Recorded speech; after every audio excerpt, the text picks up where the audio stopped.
Welcome to China in Focus. I'm Tiffany Meyer. Our top story, a peace deal between the United States and Iran. President Trump announced it over the weekend.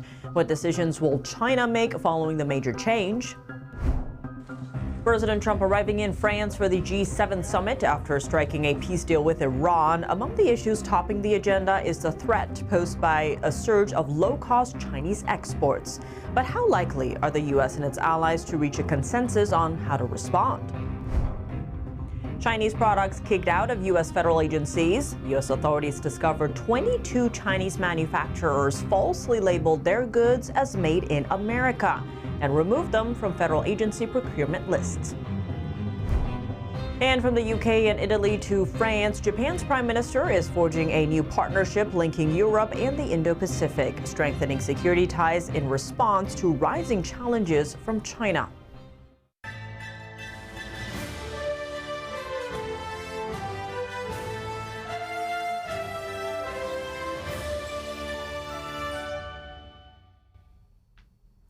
President Trump says a peace deal between the United States and Iran has been reached. In a post on Truth Social on Sunday, the president announcing what he called the toll-free opening of the Strait of Hormuz and the immediate removal of the U.S. naval blockade.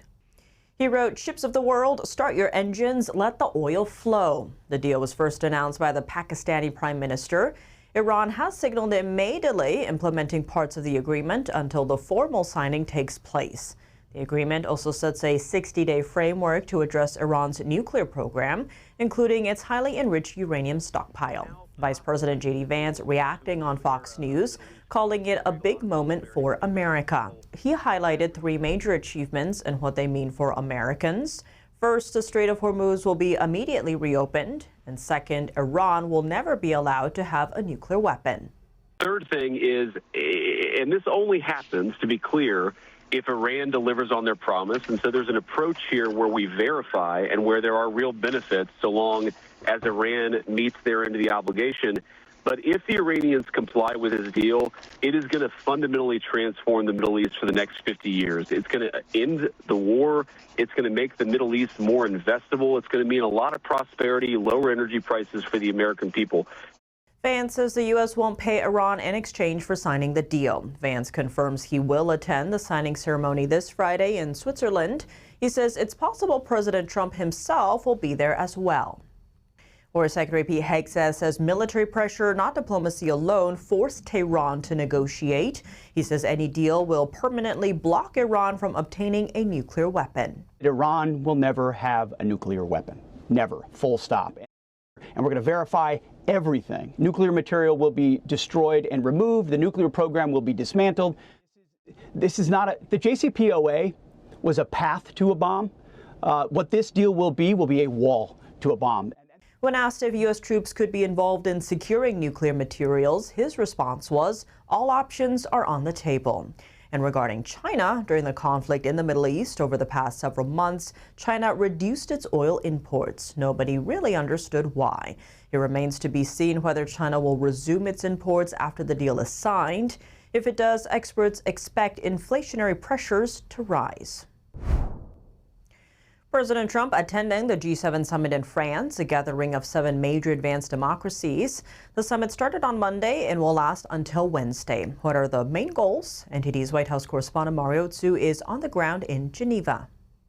President Trump in Evian at the G7 summit is expected to have several working meetings with the G7 leaders. A U.S. official telling NTD that some of the goals of those meetings are to, quote, boost critical mineral chain supply resilience and to strengthen responses to illegal immigration and drug smuggling. And it is noted that President Trump is expected to have bilateral meetings with the leaders of France, Qatar, the UAE, Egypt, and India. And on Wednesday night, he's expected to have a dinner with French President Emmanuel Macron at the Palace of Versailles. So a lot to look out for here, and we'll keep you updated on the ground throughout the week.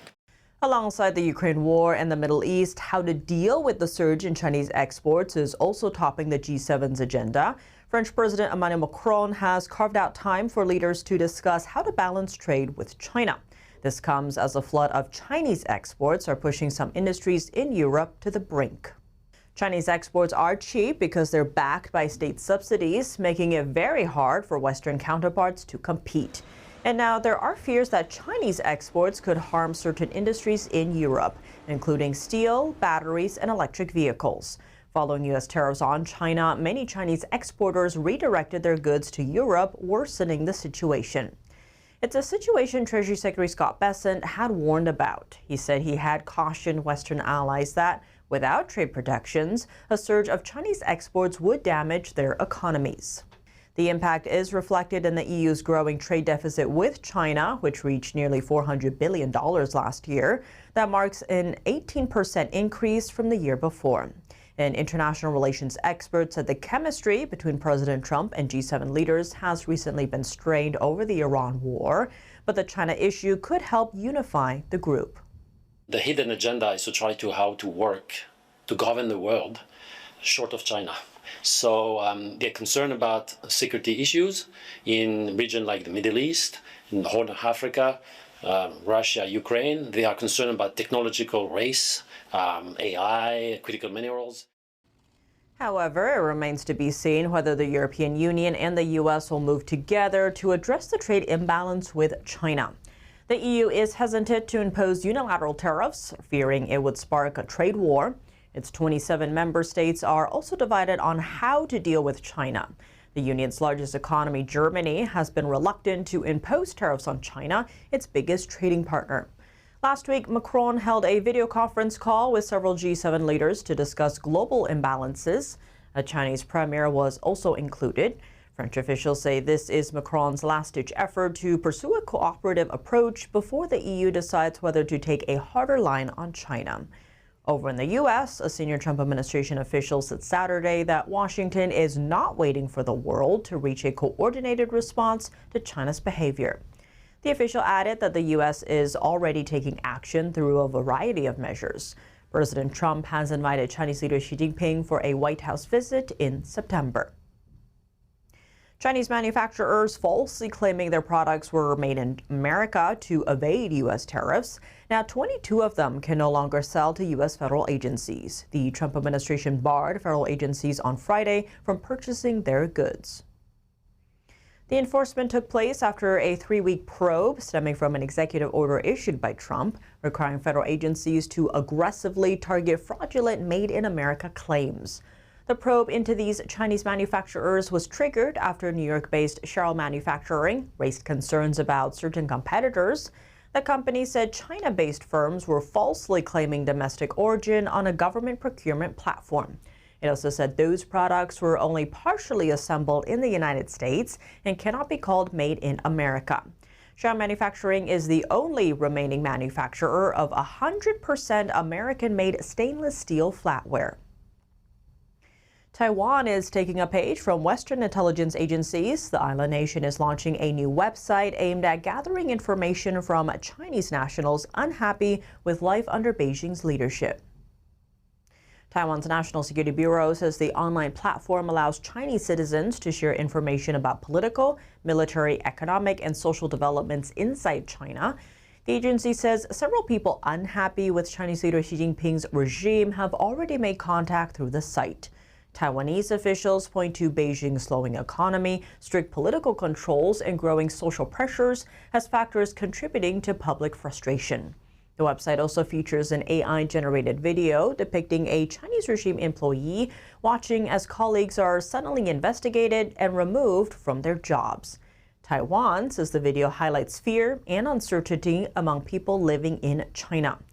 The effort mirrors a recent campaign by the CIA, which released videos encouraging unhappy Beijing officials to provide information to Washington. The move comes as tensions remain high between China and Taiwan, with the Chinese regime still claiming the self-governed island as its territory, despite never having ruled it. Japan's Prime Minister Sanae Takaichi is making her first major trip to Europe since taking office. She's meeting with leaders in Britain and Italy before joining G7 talks in France. The visit comes as Tokyo seeks closer security ties with Europe amid growing concerns about China's military buildup, tensions in the Taiwan Strait, and the security of critical global shipping routes. Takaichi's main goal is to build a new democratic shield that connects Euro-Atlantic and Indo-Pacific security. It's a directed, more assertive response to China's growing strategic challenges. On Sunday, Takaichi met with British Prime Minister Keir Starmer in London. In a joint statement issued after the talks, the two leaders expressed serious concern over China's export controls on critical minerals and what they described as economic coercion. Takaichi said relations between Japan and the UK have now reached what she calls a quasi-alliance level. The next day, Takaichi held talks with the Italian Prime Minister Giorgia Meloni in Rome. The two countries agreed to strengthen supply chain resilience in key sectors, including semiconductors, critical minerals, and advanced technologies. The leaders also reaffirmed support for the Global Combat Air Program, or GCAP, a joint next-generation fighter jet project involving Japan, Britain, and Italy. Takaichi pledged to keep pushing cooperation under the program, which is widely seen as a major symbol of security ties between Europe and the Indo-Pacific. Analysts view it as a long-term response to China's growing military capabilities. Ahead of her arrival, Takaichi laid out her strategic vision in an opinion piece for the Financial Times. She said, quote, "The Indo-Pacific region, which accounts for approximately 50% of global GDP, holds the key to the world's future peace and stability. The UK and Europe demonstrated their commitment to this region at an early stage, while the US places priority on it in its national security strategy. Japan also strongly reiterates its belief that we must actively contribute to the stability of the Indo-Pacific and fulfill our own responsibilities there." According to analysis by Taiwan's Institute for National Defense and Security Research, deeper defense industrial cooperation between Japan, Britain, and Italy could have a positive stabilizing effect on security in the Taiwan Strait and along the Southwest Island chain. The G7 leaders met shortly after the U.S. and Iran said they had reached a preliminary deal to end their war. Discussing next steps on Iran will be one of several issues. They will also seek common ground on sourcing critical minerals outside of the dominant supplier, China. Japan's Prime Minister Sonai Takaichi is driving home a single powerful message: the security of the Euro-Atlantic and the Indo-Pacific are absolutely indivisible. And coming up, a major move in the Indo-Pacific amid China's threats. The U.S. is reactivating a nuclear-powered submarine support squadron in Australia. And President Trump heads to France for a three-day summit with leaders of the world's 7 largest advanced democracies. We have analysis. More on that after the break here on China in Focus. Welcome back to China in Focus. I'm Tiffany Meyer. The U.S. is reactivating a nuclear-powered submarine support squadron in Australia. The move marks a major step in a partnership to boost allied military presence across the Indo-Pacific and deter Chinese aggression. It comes under the AUKUS agreement between the U.S., Australia, and the U.K. The reactivated unit will help prepare for the arrival of U.S. and British nuclear-powered attack submarines at Australia's HMAS Stirling Naval Base starting next year. It brings U.S. personnel together with the Royal Australian Navy, and it builds the maintenance, logistics, and support systems needed for submarine rotations. The goal is to keep Allied submarines closer to potential hotspots, improving response times amid Chinese deterrence across the Indo-Pacific. The squadron previously operated from Hawaii before being deactivated in 2012. It is now returning to support Australia's future submarine fleet. U.S. officials say hundreds of Australian sailors, divers, and maintenance workers are already in training to support nuclear-powered submarines. The expansion of HMAS Stirling reflects a broader shift as AUKUS moves from planning into operations and long-term military cooperation. After announcing the reaching of a peace deal in the Middle East, President Trump set off for France, attending the G7 meeting in France. To discuss, NTD Stephanie Cox was joined by Captain James Fennell, former Director of Intelligence and Information Operations for the U.S. Pacific Fleet. Great to have you with us today, Captain. We'll get to the G7 meeting, but first, your reaction to the latest Iran peace deal. Well, Stephanie, thanks for having me on. I think this expected signing of this MOU on Friday is something that, everyone is, looking for and hoping will work. But as I think the Secretary of War said, by the conditions over the next 5 days, as we get closer to the signing. There's going to be continued negotiation, continued focus on the details and the timing. But it'll become readily apparent whether or not Iran is complying with the agreement in the very first, few days of this. If they start to allow ships to go out of the Strait of Hormuz without being tolled, without having to pay a toll to the Iranian regime. If that happens, I think the U.S. side will be much more inclined to start, lifting maybe some of this sanctioned money. So, as I think it was stated several times by the administration, this is a performance-based agreement. Iran may not characterize it that way. It's certainly not the way they're characterizing it in Iranian state media. But I think that is the fundamental difference between this potential agreement and the previous JCPOA, is that you're going to have performance-based measures that will, be easily determinable. And the most obvious one is the hundreds of ships that are in the Strait of, or in the Gulf, trying to get out, and also those ships trying to get in, and the resumption of normal flow of trade and oil through the Strait of Hormuz. And also, I think that the discussions over what to do with Iran's nuclear program that was destroyed last June and the remnants of that, and how we can ensure verification. What are those protocols? So there'll be a lot to discuss about this agreement. And, I think the president will be expecting G7 states to step up and contribute in ways that they didn't contribute in terms of military support during Operation Epic Fury. There's also been some talk of implementing sanctions relief among some of those leaders there, and in terms of delivering on the promises that are expected to be in this particular deal regarding nuclear capabilities. What would you recommend, or what are you expecting to be sure of verifiable actions on Iran's part? Well, I think, the big parts are the opening of the strait, and then the actual openness to allow inspectors and verification teams in to take care of and ensure, as the Secretary of War said, that there's a wall against Iran ever having a nuclear weapon. And as I think you've had people on this network, like my friend Colonel Grant Newsham, have said repeatedly, Iran has always had, in the 47 years that this regime has been in power, they have desired to have a nuclear weapon because it gives them a fail-safe. It gets them what they consider to be a trump card against anybody, trying to destroy the regime. So they desperately have wanted one. So now they say now this agreement presumes that they do not want to get and have nuclear weapons. So we'll be able to tell pretty quickly whether or not Iran is genuine in their agreement here with this MOA on Friday. And a 60-day period, which is being reported, there'll be discussions and talk and movement towards how are we going to verify this over the next 60 days. And if that stalls, then everything will go back to the compelling phase, as the Secretary of War said. All right, now looking more closely at the G7, it is, of course, a time of great change. It appears in many arenas. We've got quite a few, Ukraine, trade as well. What are the top things that you're watching at this G7 summit?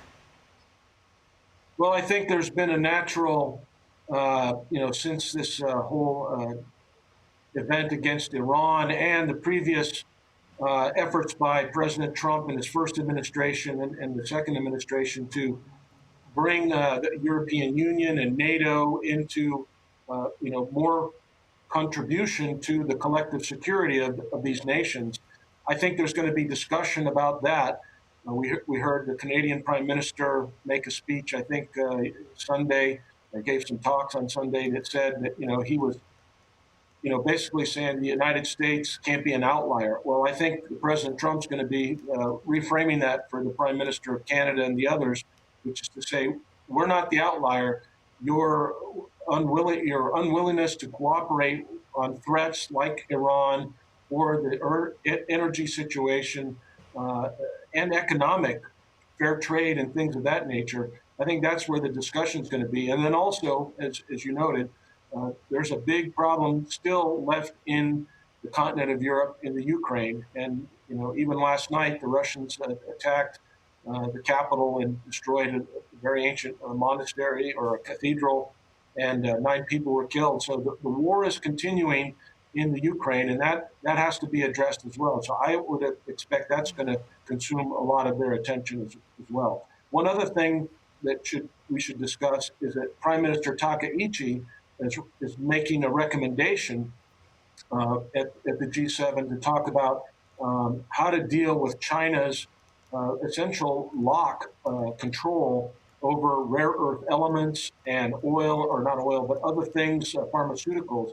And so she's introducing an initiative that would require the G7 nations voluntarily to agree to stockpile oil, rare earth elements, and things of that nature for a 90-day supply at least, and to protect against these coercive actions by the PRC. So I think this is another area that will be very, very much discussed. And I think President Trump and Prime Minister Takaichi will be very aligned in that effort. That's all for today's China in Focus. I'm Tiffany Meyer. If you have any feedback on the show or have something you'd like to see us cover, send us an email at chinainfocus@ntd.com. We'd love to hear from you. For on-the-clock original news coverage, visit us at ntd.com or download our NTD app. Thanks for watching. See you tomorrow.